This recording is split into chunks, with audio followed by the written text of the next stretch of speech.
bonne idée de merde. Salut les kids, c'est le cinéma des potes et aujourd'hui on va voir quoi? On va voir Matrix 4. Et non, nous ne sommes pas dans les années 2000 mais bien en 2021 pour aller voir le nouveau Matrix. Et on va voir ça tout de suite avec l'équipe.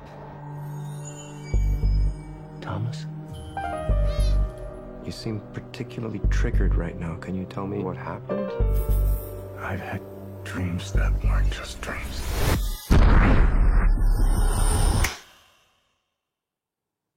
Am I crazy?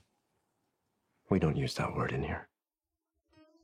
Alors, pourquoi on va voir Matrix 4, Matrix Resurrections.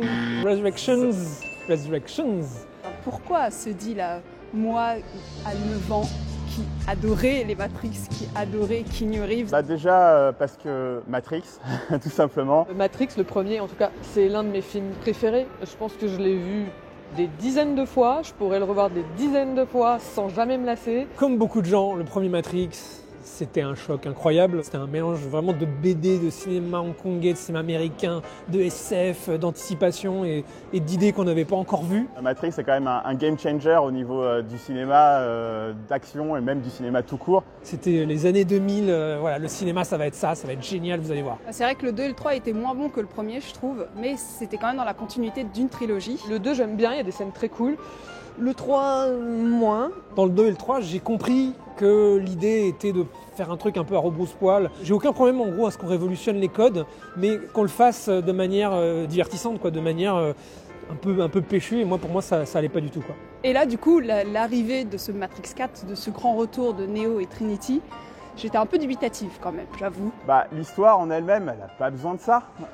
Même si l'univers est cool, finalement, j'ai pas envie de revoir l'histoire de Neo et de Trinity parce que elle était terminée en fait cette histoire. En plus là, on a plus les Wachowski, mais la Wachowski au singulier. Donc à voir aussi. La bande-annonce est sortie, j'ai trouvé ça ignoble. Tout ce que me donne à voir la bande-annonce, qui devrait être le truc qui fait le plus envie normalement, me fait pas du tout envie. Ça nous rend un peu nostalgique quand on voit la bande-annonce et en même temps on se dit ouais mais Matrix c'est les années 2000 quoi, là ça a l'air un peu trop moderne. Ce dont j'ai peur c'est, et c'était très visible dans la bande-annonce, c'est que ce soit juste un John Wick, mais dans la matrice, quoi. Donc à voir, mais j'y vais pas super confiante.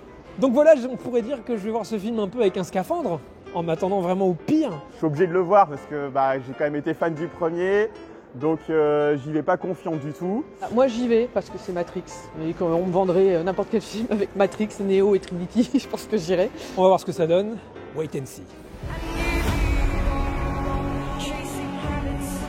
If you want the truth, Neo, you're going to have to follow me.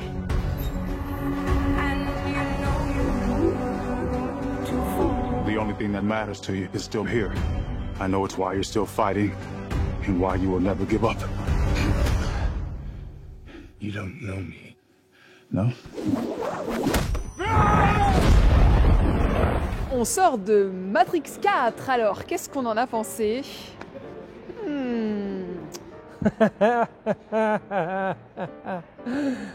Ah putain. C'était waouh. Alors, que ce fut pénible. C'est marrant de faire une fanfiction de son propre film. On aurait dit une suite direct ou vidéo des années 90 de Matrix. En fait, pour être honnête, à la fin du film, j'avais envie de pleurer, mais pas d'émotion. J'avais envie de pleurer parce que je me suis dit, mais qu'est-ce qui s'est passé ? Qu'est-ce qu'ils ont fait? Qu'est-ce qu'elle a fait? Je vois pas l'intérêt de ce film en fait, ils auraient pas dû le faire. C'était une trilogie très bien, et là on dirait qu'ils sont allés déterrer Neo et Trinity en mode allez les morts, on ressort de là. Personne comprend rien dans le film de ce qui se passe, et franchement ça dure 2h20, et au bout de 2h20 on a toujours pas compris. Je suis assez mitigé à ce niveau-là, en fait il y a pas mal de choses qui fonctionnent chez moi, et d'autres qui fonctionnent pas trop, et du coup effectivement la collision de tout ça, on peut avoir certaines déceptions, mais globalement je ferai quand même un avis plutôt positif pour moi. Alors je préviens tout de suite, c'est assez difficile de parler de ce film sans spoiler à mort. Donc on va spoiler non seulement ce film, mais potentiellement les 1, 2, 3. Donc attention. Et les premières secondes, j'avoue, j'ai eu un petit frisson. Les lignes vertes qui descendent, The Matrix, voilà, on rentre, c'est reparti pour un tour. J'ai fait ah quand même, c'est cool, tu vois. Mais rapidement, je me suis dit ouh là là. Le film commence par une espèce de remake un peu bizarre, un peu amusant de la première scène de Matrix. C'est reprend exactement la même chose en mode déjà vu. Mais déjà vu, par contre, je me rappelle pas de la mise en scène ou quoi. C'était beaucoup mieux réalisé. Et là, c'est pareil, mais en très moche. Effectivement, c'est moins bien fait. Les 2-3 money shots, bon, on les revoit plus. Regarde, je fais la même scène, en nul. J'ai oublié comment je réalisais, quoi. Elle a oublié la mise en scène. Mais vu qu'on a une perspective un peu différente, on se dit tiens, pourquoi pas au niveau de l'histoire. Comme souvent chez les Wachowski, il y a une idée qui est bien et elles essayent d'élaborer tout un film autour. Et effectivement, pour des spectateurs pour qui les concepts, les histoires, les idées originales comptent dans un film et sont les seules choses qui comptent, ils vont adorer. Les gens qui ont adoré Matrix 2 et 3, qui ne voient aucun problème dans Matrix 2 et 3 et qui adorent cet univers et les idées dans cet univers, je pense qu'ils vont beaucoup aimer celui-là. T'as une idée visuelle, elle est bien, mais il faut que tout autour, la mise en scène, l'histoire, ça soit bien aussi. Les idées, ça ne suffit pas. Ça ne suffit pas, putain. Matrix, c'est quand même un film d'action. C'est mal filmé au niveau de l'action, sachant que par le passé, on avait quand même les meilleurs à ce niveau-là. Wen Yoping qui faisait les arts martiaux. Il y a Chad Stahelski qui faisait les cascades. Les scènes d'action, je me souviens, on voyait vraiment le mouvement du kung-fu, genre les coups, un là, lui il part. Là, on comprend, mais rien du tout. Et puis, on s'ennuie en fait. Je me suis ennuyée devant Matrix 4. Comme Atala, je me suis ennuyée devant des scènes d'action.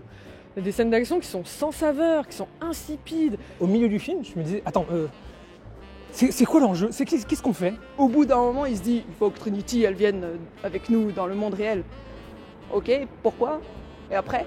Autre chose qui m'a gênée, c'est le fanservice, quoi. Je suis fan, hein, pourtant. Mais j'ai été choquée. C'est pas la peine de m'en foutre plein la tronche comme ça, tu te souviens, c'était bien comme ça, t'as vu, j'ai refait ça. Non. Il y a effectivement du fanservice, mais ce n'est pas forcément nécessaire d'être complètement au taquet au niveau des 3 premiers films, parce qu'on a régulièrement des petits flashbacks qui nous rappellent que tu te souviens, c'était cette scène-là dans les 3 premiers. Donc bon, finalement, on peut suivre sans trop de soucis, je trouve. Et il y a un truc que je déteste au cinéma et que là, ça fait pas exception. Le film te prend vraiment pour un teubé, quoi. Ou on est dans le monde de la matrice, du coup, il y a du bleu, t'as vu? C'est bleu. Et le chat, il s'appelle Déjà Vu, le chat. Comme Déjà Vu. T'as capté ou pas? Dans le film, il y a un aspect quand même très intéressant, c'est l'aspect effectivement méta. On parle beaucoup du film lui-même, du côté un peu suite en trop, machin. C'est discuté au cœur du film, c'est intéressant, c'est rigolo. Et sur ce côté-là, ça m'a fait un peu penser à du Wes Craven pour Scream, par exemple. Mais non, n'est pas Wes Craven qui veut. Mais en fait, c'est bizarre parce qu'on dirait qu'ils critiquent le film. Ils se foutent de la gueule du film sous nos yeux, le film qu'on est en train de regarder. T'es là, du coup, t'as fait un film que tu trouves à chier? Bah ouais, pourquoi tu l'as fait du coup?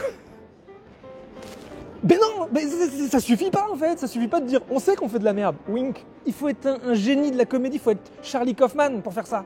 C'est quoi ce Morpheus tout moisi là?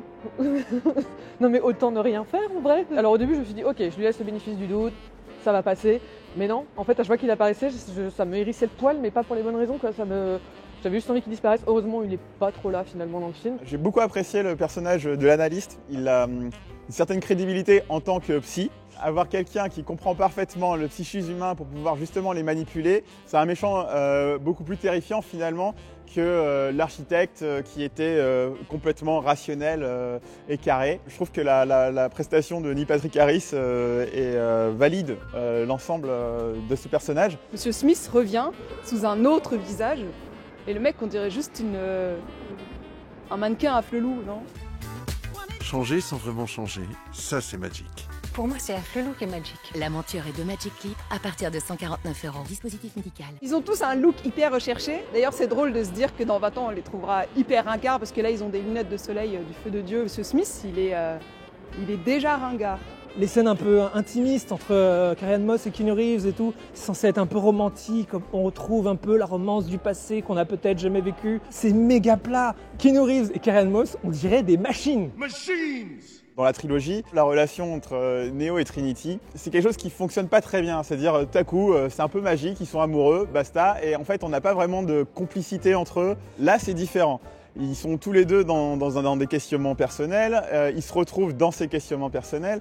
Et pour moi, ça légitimise finalement leur relation dans les 3 premiers. Et du coup, grâce au 4, je commence à apprécier mieux le 3. Vraiment, je trouve que ça apporte un complément finalement à l'histoire du 3 et permet de comprendre peut-être certains éléments du 3 que je n'avais pas compris. Il y a aussi un truc, je pensais pas que c'était possible, c'est que les effets spéciaux sont plus moches maintenant en 2021 qu'ils ne l'étaient en 1999. C'est quand même incroyable d'arriver à ce prodige. Je suis pas le premier fan de la musique des premiers Matrix. Don Davis, il avait un style. Il y avait ce truc là, le... avec le... Il y avait un style. Là, c'est quoi? C'est la même putain de merde qu'on entend depuis 15 ans dans tous les films. Cette espèce de...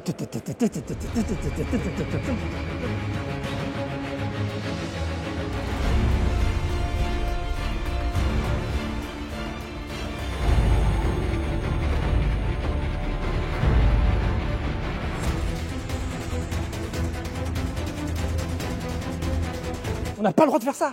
Et j'ai trouvé quand même que le thème d'amour, on va dire, entre Neo et Trinity est pas mal. Il est assez joli. J'aime bien la scène du bullet time. Et ce qui est drôle, c'est que dans cette scène, elle explique ni plus ni moins ce qu'est, comment fonctionne la dramaturgie. En fait, de comment on arrive à impliquer les spectateurs émotionnellement, comment ça marche, comment on crée du suspense dans un film. Et ça marche dans cette scène, mais ça marche pas dans tout le reste du putain de film en fait. Donc tu sais comment ça marche, pourquoi tu le fais pas? Il y a une belle scène quand il saute de l'immeuble et qu'il vole comme ça sur le coucher de soleil. Ça, c'était cool. Mais ça dure quoi? 2 minutes sur 2h20? En conclusion, j'ai passé un moment divertissant, ça passe bien. Pour moi, il ne faut pas trop s'attacher aux 3 premiers et voir vraiment le 4 comme une histoire d'amour qui est dans le monde de Matrix. À part Matrix et Sense8, je me dis, c'était des coups de génie, parce qu'en dehors de ça, je comprends pas en fait la hype. Et là, en fait, ça confirme avec ce Matrix 4 que... Non, je crois que j'irai plus voir vraiment le travail des Wachowski. Désolé, mais non, là c'est fini. On dirait vraiment un enfant qui a adoré les Matrix 1, 2, 3 et qui s'est dit, moi aussi, je vais faire l'histoire, et puis ils se retrouvent et ils s'aiment, et puis j'ai 8 ans, et puis c'est trop bien. Voilà, c'est Matrix 4. C'est un film pas inintéressant, attention. C'est un ovni, quelque part. Il y a un truc vraiment monstrueux dans ce film, bizarre, qui le rend intéressant. Comme toujours avec les films des Wachowski, mine de rien. Faut dire qu'à l'origine, j'attendais complètement rien de ce film. Donc finalement, j'ai été plutôt agréablement surpris parce que j'ai retrouvé des éléments supplémentaires. Et pour ça, du coup, je vais lui mettre la note de 7 sur 10. Donc j'ai beau adorer Neo et Trinity et j'ai beau avoir eu mes petits moments quand même un petit peu sympas et les acteurs sont quand même toujours aussi attachants. Non, ça ne l'a pas fait pour moi. Donc pour tout ça, je vais lui mettre la note de 5 sur 10. Parce que je me vois mal mettre en dessous de la moyenne à Matrix quand même, ça me fait mal au cœur.